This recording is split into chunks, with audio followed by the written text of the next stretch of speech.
de novo. Eu sou o senhor Champions. Ele fez de novo. O pé responde ao coração. Mais uma vez. Cristiano de bicicleta, minha nossa. Ele vence, vence e vence. Bom dia, boa tarde, boa noite para você que está chegando aqui no canal Em Cima do Muro. Hoje vamos fazer um vídeo um pouco analítico sobre a escalação da seleção brasileira. Obviamente que o Ancelotti ainda não divulgou a sua escalação oficial, meio que provavelmente ele vai fazer isso uma hora antes do jogo, coisa parecida, porque o Ancelotti gosta de guardar um pouco as informações sobre o seu time ou coisa parecida, mas os jornalistas têm certas informações que sempre conseguem uma coisa aqui, uma coisa ali, e eu peguei uma informação no GE sobre o último treino da seleção e a provável escalação do Carlo Ancelotti, então eu quero aqui esboçar ela para vocês, e logo em seguida eu vou também comentar um pouco de uma provável escalação que eu gostaria que fosse, como que fosse feita, né? E aí tudo assim, tudo no campo da especulação, tudo no campo da talvez de sem ter certeza de nada e apenas comentar o futebol de cada jogador e ver qual que é a melhor talvez escalação possível para a seleção brasileira. Obviamente que algumas alterações eu faria nessa escalação, na própria na própria convocação da seleção brasileira, mas já que foram feitas a convocação desses jogadores, a gente vai se basear em cima disso. Não vamos viajar no sentido de querer colocar outros nomes, porque aí acho que já não faz muito sentido. Mas, bom, como o Brasil tem um jogo contra o Chile e depois contra a Bolívia, o Ancelotti para o confronto contra o Chile, que é um confronto mais tranquilo comparado com o da Bolívia, eu acho que ele pode ser utilizar de uma escalação um pouco mais ofensiva. Então, esse daqui foi o esqueminha que eu montei, esboçando o esquema tático que o Ancelotti realizou em treino, que foi Alisson no gol, Wesley na direita, Marquinhos e Gabriel Magalhães, que é a dupla de zaga dele, Douglas Santos, que os dois laterais esquerdos, vocês vão me desculpar, mas eu não conheço o futebol deles.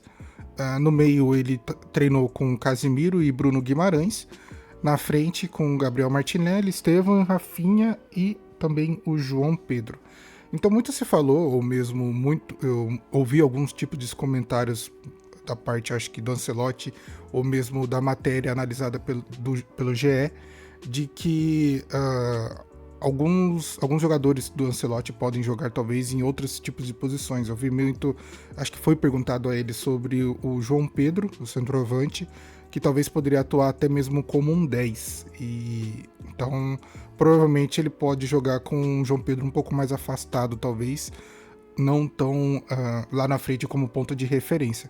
Mas eu vejo essa escalação uma escalação padrão, não vejo nada assim inovador. Confesso que provavelmente ele vai de 4-3-3 mesmo, nesse esquema aqui é o 4-5-1, mas se você analisar acaba sendo um 4-3-3 praticamente. E eu acredito que ele vai com o Estevão no meio, porque esse é um jogador, além de ter alta habilidade, alta qualidade, e tem uma facilidade maior de jogar no meio para poder desempenhar melhor. Se bem que, apesar de eu ter colocado o Rafinha na ponta, o Rafinha é outro jogador que também tem atuado mais pelo meio. Então, não sei como que vai ser o esquema tático do Ancelotti. Na verdade, isso aqui foi esquema tático disponibilizado pelo site que eu montei o time, que é o site UGol.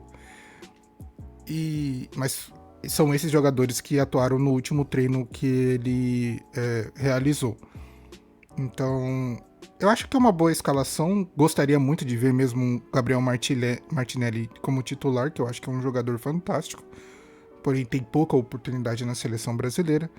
E dos jogadores, eu acho que apenas o Rafinha não, apenas o Alisson, eu acho que eu não daria mais tanta oportunidade, porque eu acho que ele já teve a Copa do Mundo para provar e demonstrou que, por mais que seja um excelente goleiro de clube, quando o assunto é seleção, ele já deixa um pouco a desejar, apesar de que os outros dois goleiros convocados em quesito de nível são bem abaixo dele. Bento e Hugo Souza não conseguem chegar ao nível do Alisson, então não tem como não colocar ele como titular. Mas na parte da convocação, talvez eu faria uma renovação na convocação. O esquema dos defensores eu acredito que seja esse mesmo. Trocaria talvez o Gabriel Magalhães por outro nome, que aí eu já vou demonstrar para vocês. O meio de campo que todo mundo gosta é Casemiro e Bruno Guimarães, apesar de eu não gostar do Guimarães, não gosto desse Bruno Guimarães, acho que o futebol dele na seleção é muito ruim, mas talvez os números dizem o contrário, mas a minha impressão é que esse jogador realmente é uma nulidade na seleção brasileira. E na frente, com Estevão, Rafinha, Martinelli e João Pedro, eu acho que é realmente a escalação mais provável, dada toda a situação desses jogadores de atuação, não só nos seus clubes, mas também na seleção. Esse daqui é o esqueminha que eu acabei montando sobre com os jogadores que foram convocados pelo Carlo Ancelotti, quem eu colocaria para jogar. Igual eu falei, como nesse site que eu utilizei eu não consigo alterar a formação, tem que se manter, ou eu não consegui descobrir do jeito certo de mudar a formação, é o 4-2-3-1. Porém, eu consegui esboçar mais ou menos um tipo de escalação que me agradou, sabe? Eu mantive o Alisson no gol, o Wesley de lateral direito, porque não tem como trocar. Só que a dupla de zaga eu troquei. Enquanto do Ancelotti era o Gabriel Magalhães, aqui eu coloquei Fabrício Bruno e Marquinhos. Na esquerda eu mantive Douglas Santos, porque realmente não conheço nenhum dos dois laterais que temos na parte da esquerda. E na parte do meio da volância eu realmente troquei.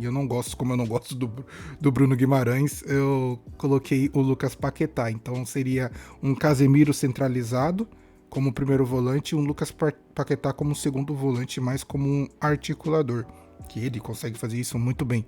Talvez a preferência dele seja jogar mais perto da área, mas nesse esquema tático que eu montei, seria ele e Casemiro tentando dominar esse meio de campo com maior posse de bola, maior controle e também qualidade, porque um contra-ataque organizado tanto pelo Casemiro como pelo Lucas Paquetá é certamente um contra-ataque muito muito certeiro, muito fulminante. Então eu acho que dar essa oportunidade pro Paquetá voltar para a seleção e atuar do jeito que ele gostaria, eu acho que é muito importante e essencial para o jogador realmente retomar o seu futebol. E na parte da frente eu fiz algumas alterações, eu tirei o Martinelli justamente porque entre ele e o Estevão, na parte da direita eu acredito que o Estevão seja um jogador mais versátil, porque o Martinelli é um jogador mais de velocidade, então em quesito de velocidade eu teria já o Rafinha e o Estevão para complementar a qualidade do Paquetá. Eu gostaria de ver muito esses dois jogadores jogando próximos. Apesar de eu ter colocado do lado contrário, dá super certo de ter um Estevão e um Lucas Paquetá interagindo nessa ponta barra meio de campo. E eu não jogaria talvez num 4-3-3 ou nesse esquema tático, eu usaria o 4-4-2. Então vocês podem imaginar o Caio Jorge e João Pedro jogando junto. Não sei se isso daria certo. São dois centroavantes, mas com características bem específicas de podendo um ou outro auxiliar, assim, o João Pedro ser auxiliar do Caio Jorge ou o Caio Jorge ser auxiliar do João Pedro. Igual eu falei, na matéria que eu li do GE, o Ancelotti consegue imaginar um João Pedro como camisa 10, então eu imaginei que ele poderia realmente ser um segundo atacante, não só apenas um centroavante. Então, eu acho que seria um ataque inovador, seria um ataque diferente e seria algo experimental para ver realmente se Caio Jorge e João Pedro conseguem jogar juntos. Mas eu gostaria muito de dar essa oportunidade para o Caio Jorge, que é um reconhecimento do seu bom trabalho no Cruzeiro. O jogador vem realmente atuando super bem. Então eu acho que nada mais justo do que dar esse reconhecimento. E eu acho que é isso. Essa escalação ficou bem montadinha, bem detalhada, já que, igual eu falei, esse primeiro jogo é o jogo contra o Chile, então você pode realmente dar mais mobilidade e oportunidade para os jogadores de meio de campo, ponta e atacante se movimentar. Não é um jogo que você vai precisar se retrair na marcação. Se for esse o caso, obviamente eu sacaria o Lucas Paquetá e traria outro volante de marcação. Para mim, o Bruno Guimarães nem seria convocado, mas tudo bem, eu entendo o pessoal que gosta dele. Mas Eu acho que é isso. Eu acho que um 4-4-2 para essa nova seleção seria, porque eu já tô traumatizado de 4-3-3, eu não aguento mais ver essa maldita escalação sendo utilizada, véio. Parece que os técnicos não têm outra opção a não ser utilizar o 4-3-3, cara. Que isso. Bom, esse foi o vídeo, acho que é um vídeo bem curtinho aqui pra vocês. Hoje é quinta-feira, tô gravando esse vídeo na quinta-feira de manhã. E como o jogo da seleção é hoje à noite, eu falei, eu vou fazer esse esquemazinho só pra dar uma analisada no provável esquema tático do Carlo Ancelotti e também poder analisar o que pode ser modificado para esse jogo da seleção. Igual eu falei, eu gostaria muito de poder talvez modificar um pouco o esquema tático, formação ou coisa parecida. Na verdade, eu mudaria até a convocação. Muitos jogadores que ali estão eu não convocaria e obviamente isso iria totalmente contrário a noção popular ou mesmo o senso de todo mundo. Mas, cara, eu acho que convocação e escalação são sempre coisas de opinião, não só de técnico, como também daqueles que estão comentando. E eu acho que é isso que faz com que tudo seja bem mais divertido mesmo, de você poder analisar e poder esboçar a sua opinião. Bom, é isso. Eu quero agradecer a você por ter ficado até o final do vídeo. Deixe seu like, comenta e compartilhe. Comenta aí embaixo o que você acha, qual escalação você acha melhor para essa seleção, quem você colocaria no lugar de quem você acha que você deve colocar para começar jogando. A gente é livre, então pode comentar o que você acha de tudo isso. Eu vou pedir que você se inscreva no canal para ajudar. Eu vou ficando por aqui. Muito obrigado por tudo, tamo junto e falou!